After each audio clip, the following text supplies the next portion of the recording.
বালুর ট্রাক তো সরাতে আপনি পারেন নাই, তো কেন আপনি ফজলুর রহমান সাহেব আজকে দর্শকের উপরে খেপে গেলেন বিএনপির নাম করে? বিএনপির একজন নেতা পরিচয় দিয়ে আপনি যখন বালুর ট্রাকের প্রশ্ন করেছে একজন দর্শক, সেটাকে সহ্য করতে পারেন নাই, আপনি সাথে সাথে তাকে রাজাকার আলবদর বানিয়ে দিলেন। এটাই প্রমাণ করে আওয়ামী লীগ এই একই চরিত্র অবলম্বন করত। আর আজকে আপনি করছেন এবং করার কারণে বিএনপিকে ক্ষতিগ্রস্ত করেছেন ফজলুর রহমান সাহেব। একজন সাধারণ নাগরিক যে কোনো প্রশ্ন রাজনীতিবিদের কাছে করতে পারে, জানতে চাইতে পারে, আপনি সদুত্তর দিবেন, কিন্তু কোনো সাধারণ নাগরিকের প্রশ্নের উত্তর না দিয়ে তাদেরকে রাজাকার বানানো, আলবদর বানানো, আল শামস বানানো কিংবা জামাত শিবিরের ট্যাগ লাগানো, এটা সম্পূর্ণ রাজনৈতিক আদর্শ পরিপন্থী কাজ, এবং এটা করেই শেখ হাসিনার পতন হয়েছে। আর আপনারাও এই একই কাজ করে বিএনপির পতন ঘটানোর জন্য উঠে পড়ে লেগেছেন। আমার কাছে মনে হচ্ছে কারো না কোনো ষড়যন্ত্রের ফাঁদে পড়েছেন এবং কোনো ভিনদেশী কোনো একটা এজেন্সির হিসাবে কাজ করছেন।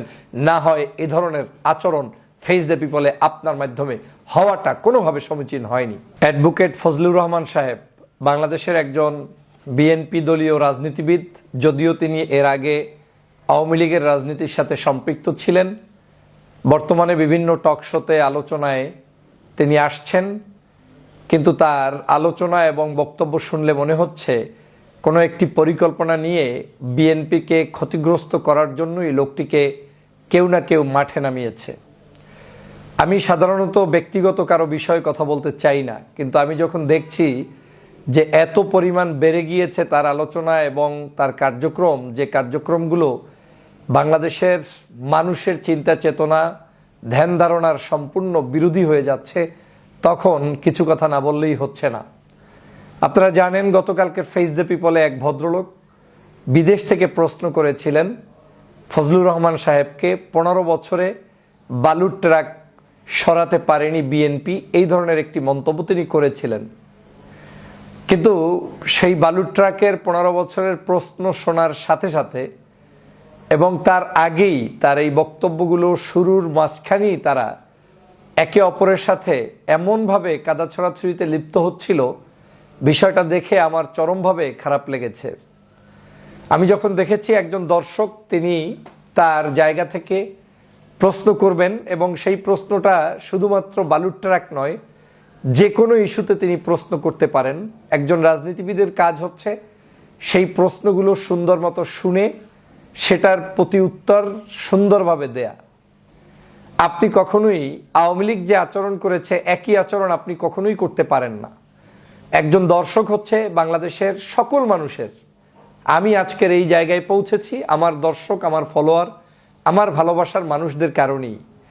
আপনি রাজনীতি করছেন, আপনার ফলোয়ার, আপনার শুভাকাঙ্ক্ষীরাই আপনার সম্পদ।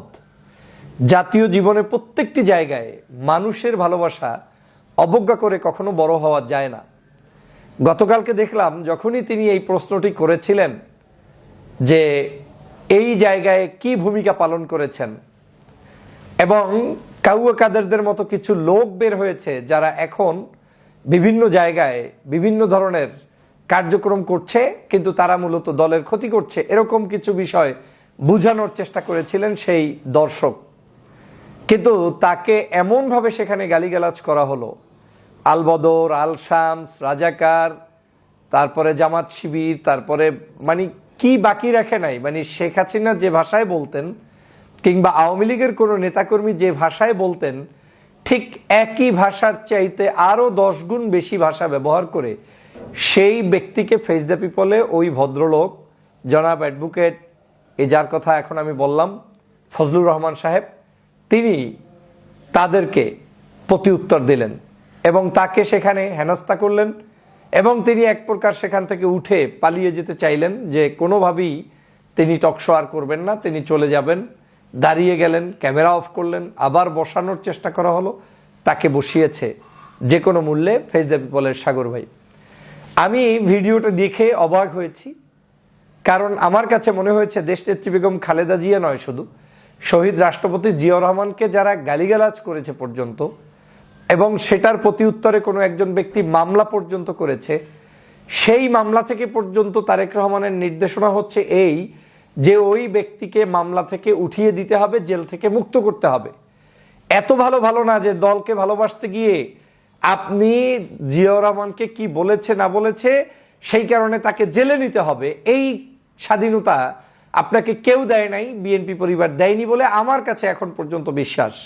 এই বিশ্বাস কতদিন থাকবে আমি জানি না, কিন্তু কেউ কেউ এই অপকর্ম করে দলটার অবস্থা এমন 12টা বাজাচ্ছে যে দলটাই এখন জাতির কাছে প্রশ্নবিদ্ধ হচ্ছে, প্রতিনিয়ত হচ্ছে, প্রতি ঘন্টায় হচ্ছে, প্রতি সেকেন্ডে হচ্ছে। এই দল এখন পর্যন্ত বাংলাদেশের যতগুলো দুর্নীতি, দুষ্কৃতি, অন্যায়, অবিচার যারাই করেছে আমার জানা মতে এই 5ই আগস্টের পরবর্তী সময়ে তাদের প্রত্যেককে বহিষ্কার পর্যন্ত করা হচ্ছে, আস্ফালন দিয়ে কাউকে রাখা হচ্ছে না। কিন্তু কি কারণে আজকের এই ধরনের ব্যক্তিরা বক্তব্য দিয়ে চলেছেন এবং সেটা জনগণের কাছে আজকের খারাপ দৃষ্টিকটু হচ্ছে, তারপরেও তারা বক্তব্য দেওয়ার সুযোগ পায়, আমি এটা জানি না কি কারণে হচ্ছে, কারা করাচ্ছে এবং তাদের পিছনে কি মহাশক্তি রয়েছে। আমি তীব্র ভাষায় নিন্দা জানাই গতকালকের সেই যে সাধারণ নাগরিক, যে ব্যক্তি বিদেশ থেকে সংযুক্ত হয়ে প্রশ্ন করতে গিয়ে অপমানের শিকার হয়েছেন। আমি অবশ্যই সেই ভাইয়ের কাছে আজকের সারা বাংলাদেশের টকশো যারা শোনেন তাদের পক্ষ থেকে আমি ব্যক্তিগত জায়গা থেকে আমি অবশ্যই সমবেদনা জানাই, তার প্রতি আমি আজকের ব্যক্তিগত জায়গা থেকে ক্ষমা প্রার্থনা করি। কারণ একজন ব্যক্তি তিনি প্রশ্ন করবেন, এমন কি প্রশ্ন আওয়ামী লীগের লোকেরা করবেন, জামাতের লোকেরা করবেন, চরমনাইয়ের লোকেরা করবেন, হেফাজতের লোকেরা করবেন। রাজনীতি করতে হলে আমাকে প্রশ্ন যে কেউ করতেই পারে, তাই বলে প্রশ্ন করার উত্তরটা সুন্দর মতো সাজিয়ে না দিয়ে আমরা তাদেরকে রাজাকার, আলবদর, আলশামসের ট্যাগ লাগিয়ে গালিগালাজ করে বেয়াদব বলে সেখান থেকে বের করে দেয়া, এটা নিতান্তই রাজনৈতিক শিষ্টাচার বহির্ভূত। যেমন তেমনি দলকে ক্ষতিগ্রস্ত করার জন্য এমন নেতা শত শত দরকার নাই, 1-2টা থাকলেই যথেষ্ট। অবশ্যই তার জাতীয় জীবনে, ব্যক্তি জীবনে তিনি একজন বয়স্ক রাজনীতিবিদ, কোনো সন্দেহ নাই। তার প্রতি শ্রদ্ধা, সম্মান, যে জায়গায় যতটুকু তিনি অবদান রেখেছেন সেটা থাকা উচিত। কিন্তু এই শ্রদ্ধা সম্মানটা এমন নয় যে আপনার শ্রদ্ধা সম্মান শেখ মুজিবুর রহমানের চাইতে বেড়ে যাবে কিংবা জাতীয় নেতাদের চাইতে বেড়ে যাবে। বাংলাদেশে এখন জাতীয় ওই ধরনের বড় বড় নেতাদের ছবি মেট্রো রেলের সামনে পিলারের সাথে লটকিয়ে রেখে জুতার মালা পরিয়ে রেখেছে সাধারণ জনগণ। বুঝতে হবে বাংলাদেশের বর্তমান পরিস্থিতি, বুঝতে হবে বাংলাদেশের সাধারণ নাগরিকদের আবেদন, বুঝতে হবে সাধারণ মানুষরা কি চায়, কি বলছে, কি করা উচিত। কিন্তু যেগুলো এখন করছেন তাতে আগামী দিনের এই বাংলাদেশে আপনাদের মাধ্যমে দলের যেমন ক্ষতি হচ্ছে, ব্যক্তি জীবনেও আমি বিশ্বাস করি আপনারা কখনোই সাধারণ মানুষদের ভালোবাসা পাওয়ার সুযোগ নেই। আর নেই যে সেটা কিছুতে দেখার দরকার নেই। শুধু আপনি যেই চ্যানেলে কথা বলছেন ওই চ্যানেলের কমেন্টস বক্সে যান, দেখবেন আপনাকে কি পরিমাণ মানুষ ভালোবাসে। এখন বলবেন চ্যানেলের কমেন্টস বক্সের লোকেরাও জামাত শিবির, বলবেন এখানে যারা এসেছে তারা কোনো না কোনো পারপাস সাফ করতে এসেছে। তাহলে প্রশ্ন রাখতে চাই, তাহলে আপনি যেরকম আদর্শ বিশ্বাস করেন আপনার লোকগুলো কোথায়? তারা কি কেউ কমেন্টস করতে আসে না? যদি বলেন না তারা আসে না, তাহলে আপনি সেই সকল চ্যানেলে আসেন কেন যেই চ্যানেলে আপনি আসলে আপনাকে কি করে? বাংলাদেশের একটা চ্যানেল পাবেন না যেখানে কমেন্টস বক্সে আপনাকে গালিগালাজ না করে। তাহলে আমাদের সেখান থেকে শেখার আছে, জানার আছে। জনগণকে খেপিয়ে তোলার কোনো সুযোগ নেই। বাংলাদেশে গত 16 বছর আমাদের প্রত্যেকেরই কম বেশি ব্যর্থতা ছিল, নাইসলি উত্তর দেওয়ার সুযোগ আছে। দেশনেত্রী বেগম খালেদা জিয়া একজন মজলুম, নাইসলি উত্তর দেওয়ার সুযোগ আছে। তারেক রহমান সাহেবের উপরে পরিকল্পিতভাবে জুলুম অত্যাচার করা হয়েছে, নাইসলি উত্তর দেওয়ার সুযোগ আছে।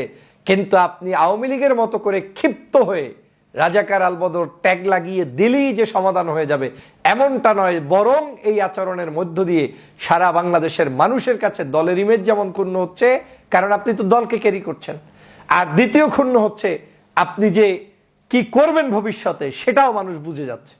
এই একই অপকর্ম করে শেখ হাসিনার পতন হয়েছে। আমরা যখন 16 বছর পর্যন্ত টকশোতে কথা বলতাম, দেশ বিদেশ থেকে আমাদেরকে থ্রেট করা হতো, বলা হতো আসেন আসেন বাংলাদেশে, এরকম করে থ্রেট দিতেন, বলতেন আসেন, তার মানে হচ্ছে আমি আসলেই আমাকে খেয়ে ফেলবে, গুম করে ফেলবে, মেরে ফেলবে, যা ইচ্ছা তাই করবে। কথা সহ্য তারা করতে পারতো না। তো সেই একই আদর্শ আপনি ফলো করলেন। আপনার আরো অনেক বক্তব্য নিয়ে আমি আগেও কথা বলেছি। সমন্বয়কদেরকে সমরনায়ক, বাচ্চা বাচ্চা শব্দচয়ন, তাদেরকে পড়া নাই লেখা নাই এই ধরনের মন্তব্য করুন। তারপরে যারা জুলাই বিপ্লব করেছে তাদের প্রতি বিষদগার, তারপরে বাংলাদেশের যুদ্ধাপরাধী issue, Jamaat Shibir issue, 10% vote নাই, এরকম করে করে আপনি তাদেরকে প্রতিদ্বন্দ্বী বানিয়ে ফেলছেন। কেন কেন আপনাকে এটা করতে হবে যেটা শেখ হাসিনা করতো? শেখ হাসিনা এক সময় বলতো বাংলাদেশে বিএনপি জামাতের কোনো পার্সেন্টেজ নেই, জনগণ তাদেরকে প্রত্যাখ্যান করেছে। আদতে কি তাই হয়েছে? বাংলাদেশের জনগণ কাকে প্রত্যাখ্যান করেছে সেটার প্রমাণ 5ই আগস্ট কিন্তু সম্পাদিত হয়ে গিয়েছে। অতএব ফজলুর রহমান সাহেবদের ব্যাপারে দল এবং রাষ্ট্রের এখন যদি যারা গুরুত্বপূর্ণ দায়িত্বে আছেন, বিশেষ করে দলের নেতারা, আপনারা যদি সঠিক সিদ্ধান্ত না নেন, তাহলে এই ধরনের বক্তব্যগুলোই দলটাকে একটা কঠিন জায়গায় নিয়ে যাবে। আমি বিশ্বাস করি এই দলের মুখপাত্র খালেদা জিয়া, তারেক রহমান এবং জিয়াউর রহমানের যে আদর্শ, এটার বাহিরে আর কারো কোনো আদর্শই আমি মনে করি সঠিক নয়। তারেক রহমান সাহেবের বক্তব্যে এরকম কোনো হিংস্রতা আমি পাই না।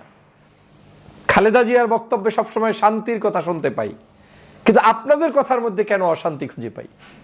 কেন আপনাকে এখনো বলতে হবে রাজাকার, আল বদর, আল শামস, এই শব্দগুলো উচ্চারণ করে তারপরে মানুষকে ঘায়েল করতে হবে, একটা দলকে আপনার করতে হবে, এবং একটা কোশ্চেনের আনসার আপনি দিতে পারবেন না? আমরা কি পেরেছিলাম বালুর ট্রাক সরাতে? ওই দর্শক তো সুন্দর প্রশ্ন করেছেন, উত্তর দেন। উত্তর থাকলে দিবেন, না থাকলে গরম হওয়ার কি আছে, অস্থির হওয়ার কি আছে? আমরা পারি নাই বালুর ট্রাক সরাতে। এখন বলতে পারেন আমাদের উপরে জুলুমতা, সেইটাই বলবেন যে এই কারণে বালুর ট্রাক সরানো যায় নাই। কিন্তু বালুর ট্রাক তো সরাতে আপনি পারেন নাই, তো কেন আপনি ফজলুর রহমান সাহেব আজকে দর্শকের উপরে খেপে গেলেন বিএনপির নাম করে? বিএনপির একজন নেতা পরিচয় দিয়ে আপনি যখন বালুর ট্রাকের প্রশ্ন করেছে একজন দর্শক, সেটাকে সহ্য করতে পারেন নাই, আপনি সাথে সাথে তাকে রাজাকার, আল বদর বানিয়ে দিলেন। এটাই প্রমাণ করে আওয়ামী লীগ এই একই চরিত্র অবলম্বন করত। আর আজকে আপনি করছেন, এবং করার কারণে বিএনপিকে ক্ষতিগ্রস্ত করেছেন ফজলুর রহমান সাহেব। একজন সাধারণ নাগরিক যে কোনো প্রশ্ন রাজনীতিবিদের কাছে করতে পারে, জানতে চাইতে পারে, আপনি সদুত্তর দিবেন, কিন্তু কোনো সাধারণ নাগরিকের প্রশ্নের উত্তর না দিয়ে তাদেরকে রাজাকার বানানো, আল বদর বানানো, আল শামস বানানো, কিংবা জামাত শিবিরের ট্যাগ লাগানো, এটা সম্পূর্ণ রাজনৈতিক আদর্শ পরিপন্থী কাজ, এবং এটা করেই শেখ হাসিনার পতন হয়েছে। আর আপনারাও এই একই কাজ করে বিএনপির পতন ঘটানোর জন্য উঠে পড়ে লেগেছেন। আমার কাছে মনে হচ্ছে কারো না কোনো ষড়যন্ত্রের ফাঁদে পড়েছেন, এবং কোনো ভিনদেশী কোনো একটা এজেন্সির হিসাবে কাজ করছেন। না হয় এ ধরনের আচরণ ফেস দ্য পিপলে আপনার মাধ্যমে হওয়াটা কোনোভাবে সমীচীন হয়নি। সবাইকে ধন্যবাদ।